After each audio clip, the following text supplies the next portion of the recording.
Hey everyone, it's me, Rosa Steele. Welcome to our presentation. My partner is Jace Jones. So we both picked the neurocognitive disorder due to traumatic brain injury. And in our first meeting as a dyad partner group, we discussed we both felt that this topic was interesting, and I know Jace has some personal experience with this topic, so we both thought it was cool and on the same page. So I really felt like we've worked great together on this project. And yeah, here's the start of our presentation. So I had role A, which was to do the overview and provide the video link. So according to the DSM, the neurocognitive disorder occurs when there's impact, rapid movement, or displacement of the brain within the skull. So really what that means is just, there's trauma to the brain, such as like an accident, a concussion, um, even just like whiplash to the neck and to the brain when your head is moving really fast. Those are things that are common with this disorder. So it's important to note that in order for it to be a traumatic brain injury, so TBI, one or more of the following criteria has to occur immediately after. So if you experience an event such as a car accident and you lose consciousness, or once you recover, these signs or symptoms, such as a criteria, have to occur right after for it to be classified as a traumatic brain injury.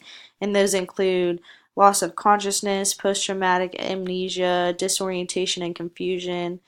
And I'm not sure if you can see the other bullet point, but it's neurological signs such as seizures and stuff like that. Um, I do just want to add that we're really seeing this today in sports, such as the NFL. It's becoming a huge thing, and they're even changing the rules to the games of certain sports to help prevent these type of injuries to the brain. Um, and in the NFL, obviously your head is experiencing a lot of trauma just with the constant tackling and um, the constant trauma that literally you experience like every day in the game and in practice.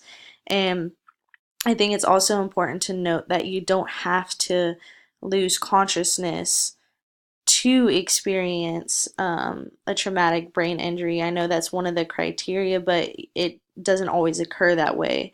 So if you get into a car accident or something happens, you don't necessarily have to lose consciousness.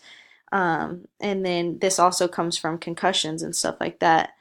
Um, so it that's important to note. I think we're seeing this more and more. It's becoming more and more prevalent in today's society, such as, like I said, sports and things of that nature.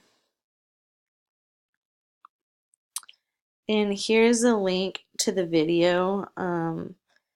It's only 4 minutes long, but it gives some great like pictures, and they really explain kind of what takes place when you experience a traumatic brain injury, like what can happen and what could happen in the future.